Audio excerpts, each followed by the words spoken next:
하나님 말씀 열왕기상 17장 말씀입니다. 열왕기상 17장 15절에서 24절까지 말씀입니다.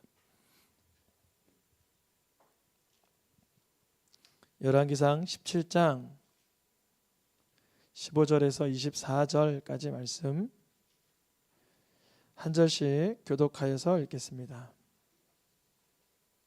제가 한 절, 성도님들께서 한 절, 한 절씩 읽겠습니다.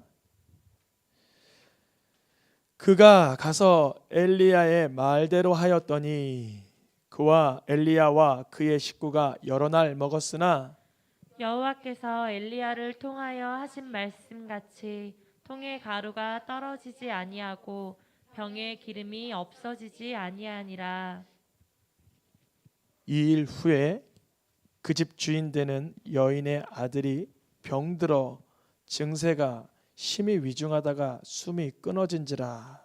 여인이 엘리야에게 이르되 하나님의 사람이여 당신이 나와 더불어 무슨 상관이 있기로 내 죄를 생각나게 하고 또 내 아들을 죽게 하려고 내게 오셨나이까. 엘리야가 그에게 그의 아들을 달라 하여 그를 여인의 품에서 받아 안고 자기가 거처하는 다락에 올라가서 자기 침상에 누이고 여호와께 부르짖어 이르되 내 하나님 여호와여 주께서 또 내가 우거하는 집 과부에게 재앙을 내리사 그 아들이 죽게 하셨나이까 하고 그 아이 위에 몸을 3번 펴서 엎드리고 여호와께 부르짖어 이르되 내 하나님 여호와여 원하건대 이 아이의 혼으로 그의 몸에 돌아오게 하옵소서 하니 여호와께서 엘리야의 소리를 들으심으로 그 아이의 혼이 몸으로 돌아오고 살아난지라. 엘리야가 그 아이를 안고 다락에서 방으로 내려가서 그 어머니에게 주며 이르되 보라 내 아들이 살아났느니라.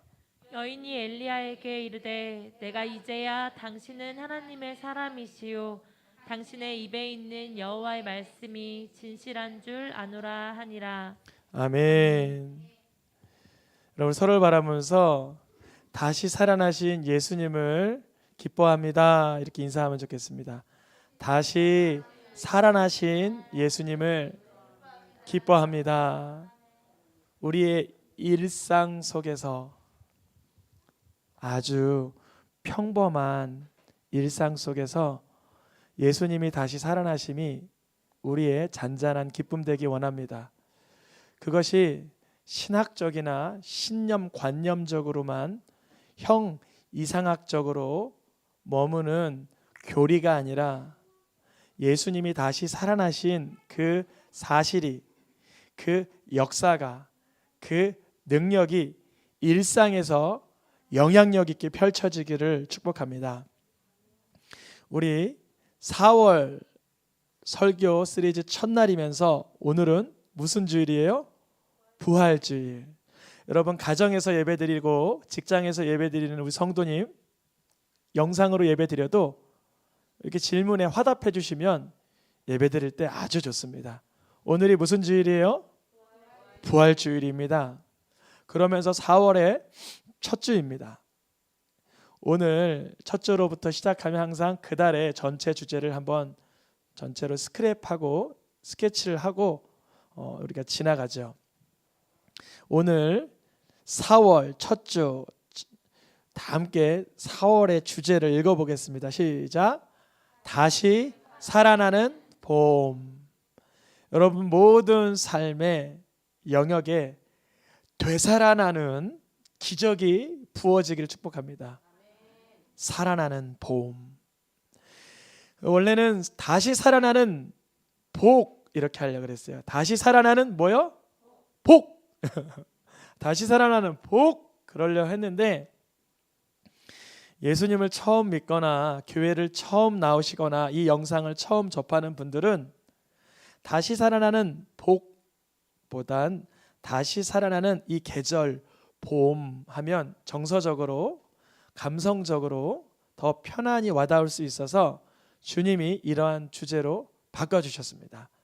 다시 한번 읽어볼까요? 다시 살아나는 봄. 앞에 보니까 무슨 꽃이 날아가고 있어요? 예, 꽃씨가 날아가면 꽃씨가 죽는 게 아니라 어딘가 땅에 심기우면 되살아납니다. 하나님께서 우리가 죽을 것만 같은 그 순간에도 그것을 선용하여 되살아나는 기쁨을 주시는 것입니다. 우리가 보기에는 곤란하고 고난스럽고 어려운 순간은 불필요하다 여기지만 산모에 통증이 있어야 아이가 나올 수 있는 몸이 만들어지는 것처럼 우리 삶 가운데 고난의 현장에서는 어떻게 되살아날 수 있을까? 죽을 것만 같아.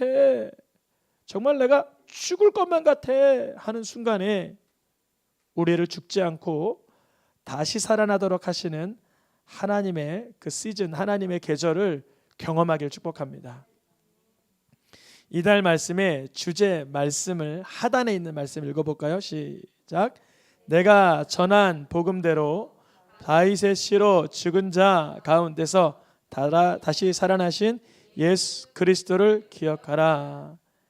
바울이 죽기 직전에 가장 마지막 작성한 성경을 디모데에게 보낸 디모데 후서라고 합니다. 디모데는 바울의 뒤를 이어 에베소 교회 또 몇몇 교회를 목양하고 있는 목회자예요. 어린 목회자인데 바울이 죽기 전에 쓴 디모데후서에서 디모데에게 요청하고 권면하고 간곡히 얘기하는 것은 내가 전한 복음은 예수 그리스도께서 다시 살아나셨다라는 그 복음이다. 그 예수 그리스도는 누구예요? 구약이 무시되지 않고 구약의 뿌리를 깊이 받고 있는 다윗의 씨로 오신 누구요? 예수 그리스도가 다시 살아나신 것만 기억하라. 이 한 달 동안 우리의 어떤 순간에도 예수 그리스도께서 다시 살아나신 것을 기억할 때 우리 삶에서도 되살아나는 기적이 일어날 줄 믿습니다. 그것을 믿는 것을 믿음이라 그래요. 아브라함이 하나님을 믿었는데 어떻게 믿었냐면 이삭을 죽은 자 가운데서 살려주실 것을 믿었다 그랬어요. 하나님은 살리시는 분입니다. 하나님은 일하시는 분입니다. 우리의 형편에서는 도무지 불가능한 상황, 내가 보기에는 이거는 절벽이 아닌 이미 떨어지고 있는 상황, 내가 보기에는 지푸라기도 없고 이미 끝난 상황, 끝나도 한참 냄새나는 상황일지라도 하나님은 다시 살리십니다. 에스겔을 통해서 마른 뼈들이, 뼈도 그냥 뼈가 아니라 무슨 뼈요? 삐쩍 말라버린 뼈들, 수분이 하나 없는 그러한 뼈들에 생기가 와서 붙으라고 하니까 주님이 하십니다. 우리의 삶 가운데 척박한 곳이라도 주님이 하시면 다시 되살아나게 하실 줄 믿습니다. 4월을 영어로 뭐라 그러죠? 4월을 영어로 뭐라 하죠? 예, 그 뜻이 에이프릴이 꽃이 만개하고 열매들이 맺혀지는 계절이라고 하여서 어원을 거기서 가져온 거예요. 주님께서 이 계절에 합당한 부활 주일을 지나면서 합당한 다시 살아나는 이 복, 다시 살아나는 이 봄, 주님께서 가정마다 맞이하게 하실 줄 믿습니다.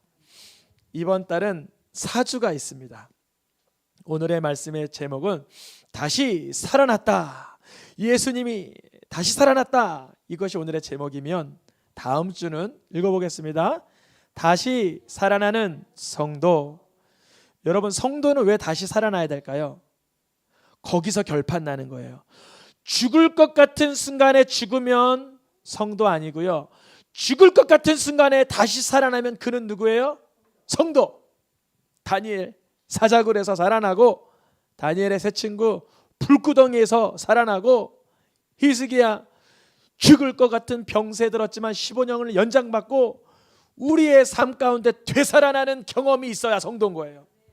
그래서 원래 둘째 주 제목을 이렇게 하려고 그랬어요. 다시 살아나는 기적. 기적. 성도는요, 특징을 뭐냐 물어보면요, 기적이 나타나는 인생을 살아가요. 그래서 그 성도 주변의 사람들은 성도들을 통하여 기적을 경험해요. 야, 죽을 줄 알았는데 살아났구나. 죽는 줄 알았는데, 아니 죽었다 했는데 살아났구나. 세 번째 주 제목을 읽어보겠습니다. 다시 살아나는 원동력. 성도가 다시 살아나게 되는 원동력은 뭔가? 원동력을 다른 말로 다시 살아나는 근거는 뭔가? 다시 살아나는 그 소망은 뭔가? 다시 살아나는 이유, 원인은 뭔가? 다시 살아나는 방법이 무엇인가에 대해서 전하려고 하고요. 마지막 주 제목을 읽어보겠습니다. 시작. 다시 살아나는 모든 영역. 모든 영역. 여러분, 예수님은 세리, 창녀, 군병 이런 사람들의 삶은 살아나지 않게 하셨어요. 그런 사람들도 살아나게 했어요. 그러는 사람들 살아났죠. 무슨 말이냐면 다시 살아나는 모든 영역이라고 할 때 사창가를 포함합니다. 사창가가 뭔지 모르시는 분은 이렇게 악하고 음란한 것도 주님은 어떻게 해요? 다시 살아나게 하세요. 세리가 누군지 모르시는 분들은 그다시의 나라를 배반하고 백성들을 억압하던 자들도 다시 어떻게 해요? 살아나게 하세요. 삭개오의 집을 구원으로 살아나게 하시고, 동네의 유명한 창녀를 살아나게 하시고, 죽은 자를 살아나게 하시고, 스승을 배신한 어부들을 살아나게 하시고, 함부로 녹을 받아 사람들을 억압하던 군병들을 살아나게 하십니다.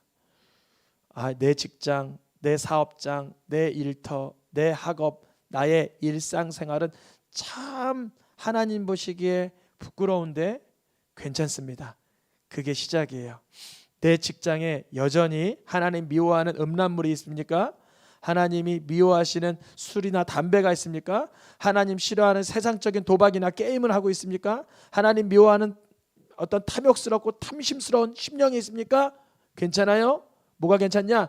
그런 죄가 괜찮다는 게 아니라 하나님은 그러한 삶을, 모든 영역을 다시 살아나게 하실 줄 믿습니다. 냄새 나던 곳에서 냄새가 살아나는 거예요. 더러운 곳이 깨끗한 곳이 되는 거예요. 우리로서는 목사님 그만 얘기하세요. 그 불가능해요 하는 것을 살리시는 거예요. 도무지 안 되는 걸 하나님이 하시는 거예요. 세상의 법적으로도 안 되고, 돈으로도 안 되고, 세상의 능으로도 안 되고, 세상의 권력으로 안 되는 것을 하나님이 하시는 거예요.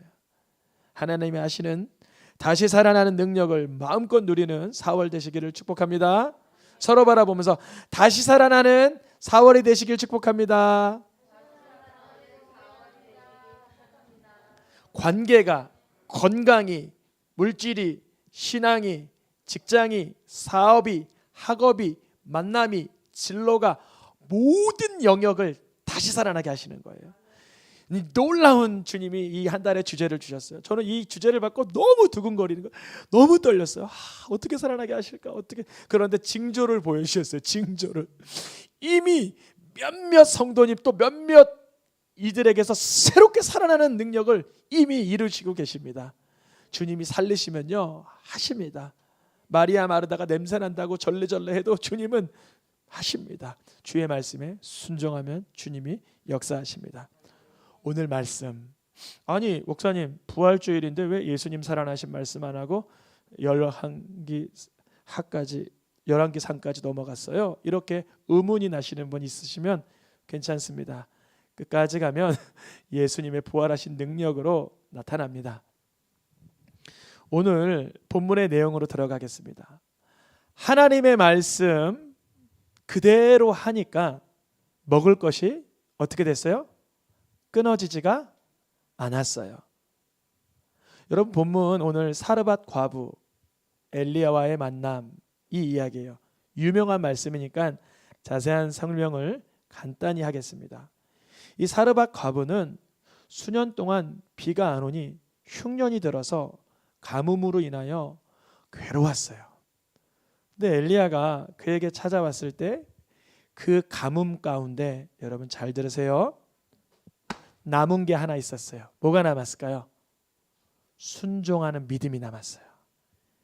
하나님께 영광 올려드린 박수 하겠습니다. 우리 하나님, 나에게도 순종하는 믿음이 남게 해주시옵소서. 아멘. 흉년이에요, 가뭄이에요, 수년이 지났어요. 뭐가 남았다고 여기에?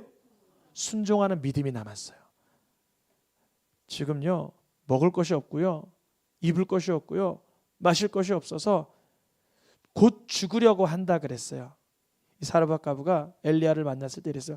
떡은 무슨 떡이요? 떡 없어요. 하나님한테 맹세코 나 떡 없어요. 가루 조금, 기름 조금 있어요. 나 이거 먹고 요리해서 아들이랑 죽어버릴 거예요. 그랬어요. 그런데 하나님은 이 가정에 엘리야를 보내셔서 말씀에 순종하게 하시니 넘쳐나게 하시고 다시 살아나게 하셨습니다. 엘리야가 이 가정에 가서 물을 먼저 조금 달라 그랬어요.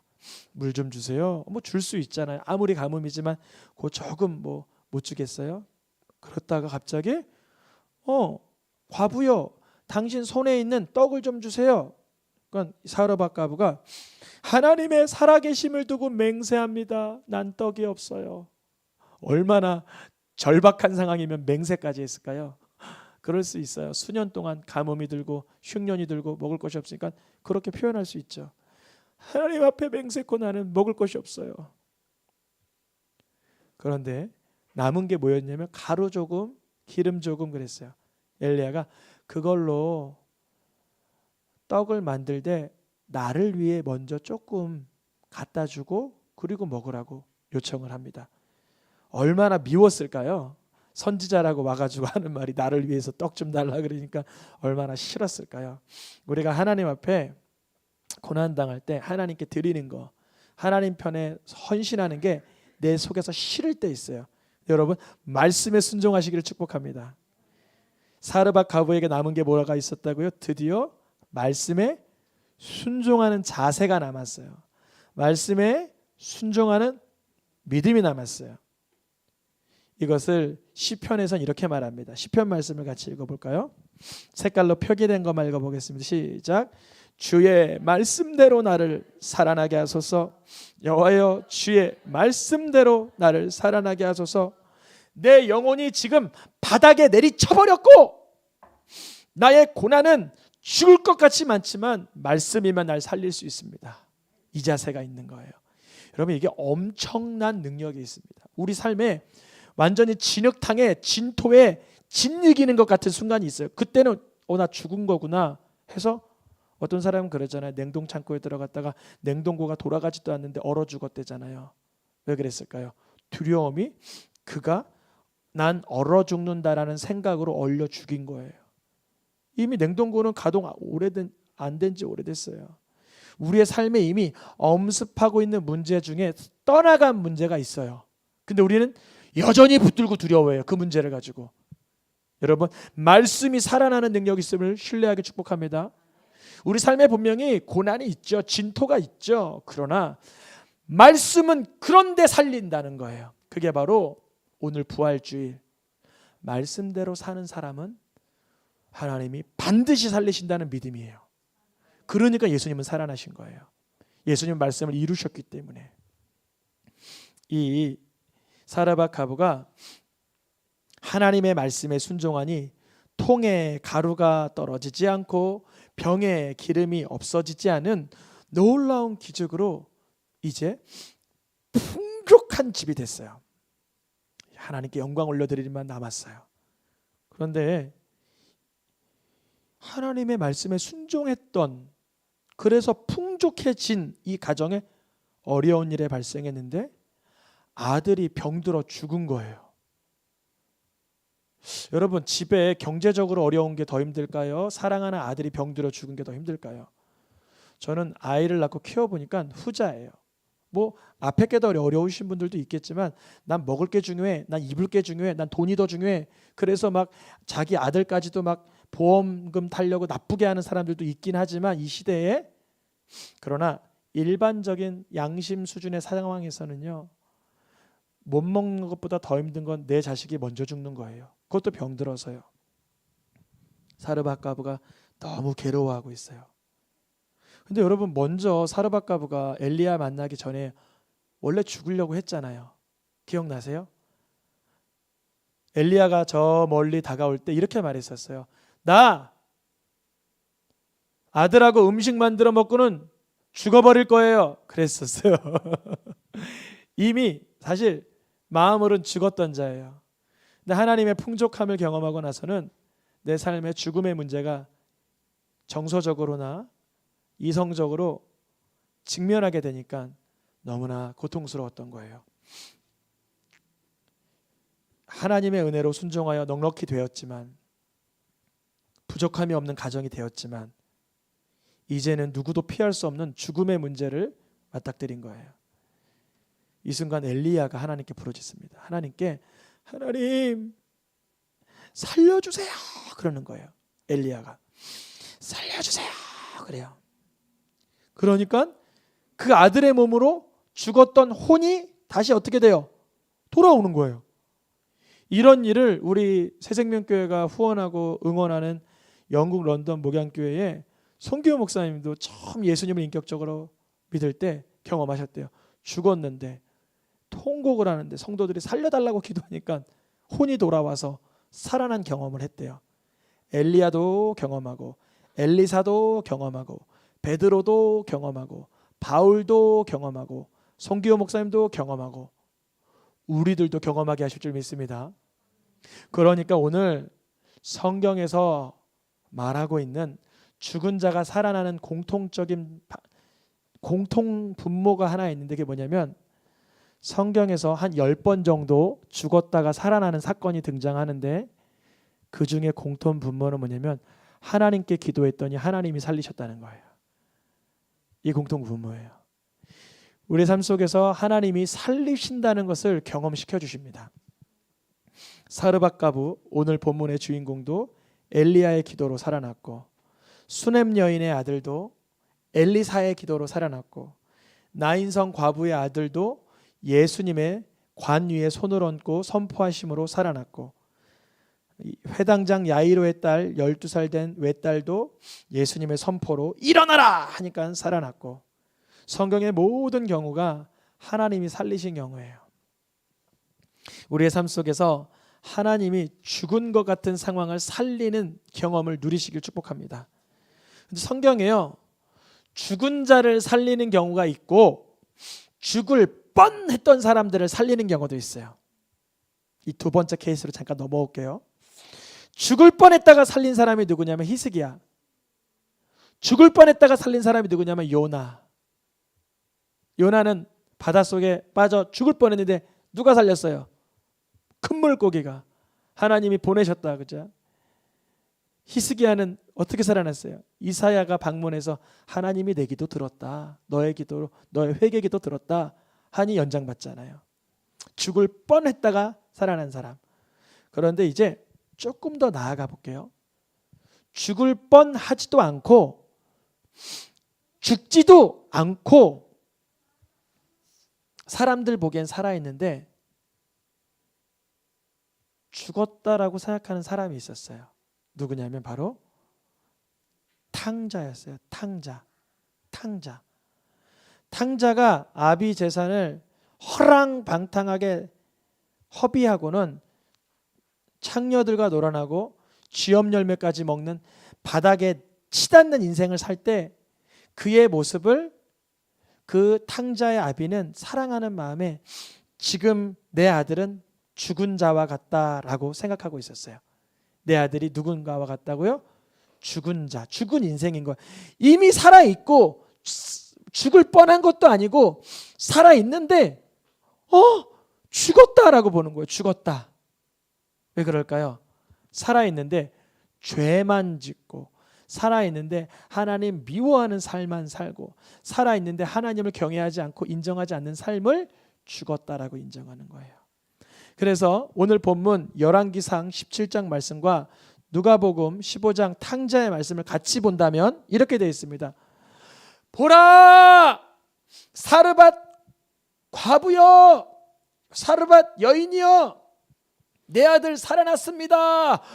우와, 내 아들이 살아났구나 기뻐하는 것처럼 탕자도 이야, 내 아들이 죽었었는데 살아났다, 다시 살아났다, 기뻐하는 거예요. 여러분, 위에만 기뻐요, 아래만 기뻐요? 기쁨의 게이지는 둘 다 넘쳐날까요? 둘 다 넘쳐나는 거예요. 위에 정말 호흡이 끊어져서 죽은 사람만 살아나면 기쁜 게 아니라 세상에서 살고 있는데 하나님의 자녀로 돌아오면 그 기쁨이 엄청난 거예요. 어마어마한 능력입니다. 몸이 죽었던 건 아니에요. 그런데 아버지 앞에 죽었던 삶을 사는 아들이 되살아난 방법은 뭐였을까요? 오직 아버지의 사랑을 기억할 때 돌아올 수 있는 거예요. 우리가 이 부활절 예수님께서는 어떻게 살아나신 걸까요? 예수님은 십자가에서 죽으셨는데 아리마다 요셉에게 거두어져서 무덤에 안치됐는데 어떻게 살아나셨을까요? 여러분, 이건 사실 궁금하지도 않죠. 왜요? 하나님은 뭐 하시는 분? 전능하신 분, 살리시는 분. 하나님을 믿는 사람은 하나님의 뜻대로 산 예수님이 살아난 것을 당연히 의지합니다. 당연히 인정합니다. 당연히 신뢰합니다. 성경에 보니까 예수님이 어떻게 살아났냐, 사도행전에 10번 정도 써 있는데 그 중에 3개만 추려볼게요. 노란 글씨만 읽어보겠습니다. 이 예수를 하나님이 살리신지라, 하나님이 사흘 만에 살리신지라, 하나님이 죽은 자 가운데서 살리시니라. 예수님이 살아나신 방법은 누가 살리셨다고요? 하나님이. 예수님은 물론 성자 하나님이시지만 죽어 있으셨어요. 호흡이 멈추셨어요. 근데 하나님은 예수님을 반드시 살리셔야죠. 성부 하나님은 성자 예수님을 반드시 살리셔야 되는 거예요. 왜요? 하나님이시기 때문에. 하나님이 온당히, 하나님이 정당히, 공의의 하나님이시기 때문에 죄가 없이 죽은 예수님은 반드시 살리시는 거예요. 우리는 하나님을 인정하고 경외하기 때문에 하나님의 능력으로 예수님을 당연히 살리신다는 것을 믿음으로 바라보는 거예요. 성경에 10번 정도 되살아난 역사가 있다 그랬는데 그때마다 공통분모가 하나님께 기도하여 살아난 것이에요. 예수님은 하나님의 능력으로 살아나신 줄 믿습니다. 이 부활의 복음을 전하는데 사도행전 26장에 이런 사람들이 있어요. 같이 읽어보겠습니다. 당신들은 하나님이 죽은 사람을 다시 살리심을 어찌하여 못 믿을 것으로 여기시나이까? 나 하나님 믿어. 근데 예수님이 무슨 살아났겠어? 이렇게 되는 거예요. 난 우리 아버지가 전 세계에서 최고의 재벌인 줄 믿어. 근데 아버지가 나한테 무슨 자전거를 사줄 수 있겠어? 이런 얘기랑 똑같은 거예요. 우리 아버지가 전 세계에서 가장 건강한 레슬링 선수야. 근데 지나가다가 어떻게 3살배기 아이랑 싸워 이길 수 있겠어? 이 얘기랑 똑같은 거예요. 즉 하나님의 전능하시며 위대하심을 믿는 자에게는 하나님이 예수님을 되살릴 것을 어찌 못 믿느냐는 거예요. 우리의 삶 가운데 하나님의 다시 살리시는 능력을 체득함으로 예수님의 부활을 누리시길 축복합니다. 성경에서 하나님의 다시 살리는 능력을 믿어서 믿음의 조상된 사람이 누구예요? 아브라함입니다. 아브라함 말씀을 히브리서와 로마서에선 이렇게 평가합니다. 히브리서와 로마서 말씀 색깔로 표기된 것만 읽어보겠습니다. 시작. 이삭을 죽은 자 가운데서 다시 살리실 줄로 생각한지라. 그가 믿은 바 하나님은 죽은 자를 어떻게 하세요? 살리시며 없는 것도 어떻게 하세요? 불러내세요. 이 믿음이 누구에게 있었어요? 아브라함. 그래서 하나님은 아브라함을 모든 민족의 믿음의 조상으로 쓰신 거예요. 아브라함이 어떤 믿음 가지고 있었으니까 살리는 하나님을 믿은 거예요. 세상 모든 만물은 진화론에 기준하여 다 점점점 사그러지기만 해요. 다보탑이 수백 년 전에 지어놨지만 지금 사그러져 있는 것처럼 모든 외형은 다 사그러져요. 하나님만은 그를 되살릴 능력이 있으신 분인 줄 믿습니다. 생명의 근원이시기 때문에 그것을 믿는 아브라함을 의롭다, 라고 하시는 거예요. 우리도 우리의 삶 가운데 하나님이 다시 살리실 것을 예수님의 이름으로 누리시길 축복합니다. 오늘의 마지막 말씀입니다. 로마서와 고린도 말씀 읽고 마치겠습니다. 노란 글씨만 먼저 읽어보겠습니다. 하나님께서 그를 죽은 자 가운데서 다시 살리신 것을 믿으면 구원을 받으리라. 하나님이 주를 다시 살리셨고 우리를 다시 살리시리라. 이 엄청난 말씀입니다. 예수님의 부활 기쁘다가 아니라 우리까지 그 영향력이 오는 거예요. 예수님을 다시 살리신 하나님은 우리를 어떻게 해요? 그 능력으로 다시 살리신다는 거예요. 매일 새롭게, 매일 주와 함께, 매일 새롭게, 매일 능력으로 매일 우리를 살리시는 줄 믿습니다. 우리는 수년간 예수님이 나의 주님이다, 예수님이 나의 그리스도라는 것을 수년간 연습했어요. 이제는 예수님이 주님 된 사람은 살아나는 능력이 발생할 줄 믿습니다. 우리 찬양하며 기도하겠습니다.